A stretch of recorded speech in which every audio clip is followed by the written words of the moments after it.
জুমার মধ্যে এসেছি। আমাদের প্রথম পরিচয় হচ্ছে আমরা মুসলমান, আমাদের ধর্ম ইসলাম। আমরা কিসের জোরে, কিসের রহমতে, কিসের বরকতে আমরা আমাদের ইসলাম এবং মুসলমানিত্ব মজবুত রেখেছি, সেটা হচ্ছে ঈমান। ঈমানের ভিত্তিতে আমরা রসুল আকরাম সাল্লাল্লাহু তাআলা আলাইহি ওয়াসাল্লামার আদব মহাব্বতে আদর্শের উপর অটল থেকে আজকে পর্যন্ত মুসলমান সারা বিশ্বের বুকে একজন ন্যায়পরায়ণ, ইনসাফগার, হক হালাল প্রতিষ্ঠাকারী এবং শান্তি প্রতিষ্ঠাকারী হিসেবে মুসলমানগণ আজকের দিন পর্যন্ত স্বীকৃতিপ্রাপ্ত। সুবহানাল্লাহ, আল্লাহু আকবার।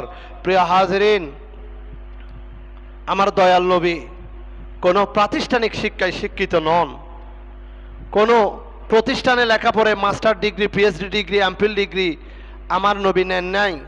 তবে সারা কায়নাতের, বিশ্বজাহানের, বিশ্ব জগতের, কুল কায়নাতের স্রষ্টা মহান আল্লাহ আমার নবীর ভিতরে সকল প্রকারের জ্ঞানের সমাহার করে, ভান্ডার করে, রহমতুল লিল আলামিন বানিয়ে, পরিপূর্ণ জগতের শিক্ষক বানিয়ে দুনিয়াতে পাঠিয়েছেন। সুবহানাল্লাহ। সেই জন্য আমার নবী বেমেসাল, আমার নবী অতুলনীয়, আমার নবীর সাথে কারো তুলনা নেই।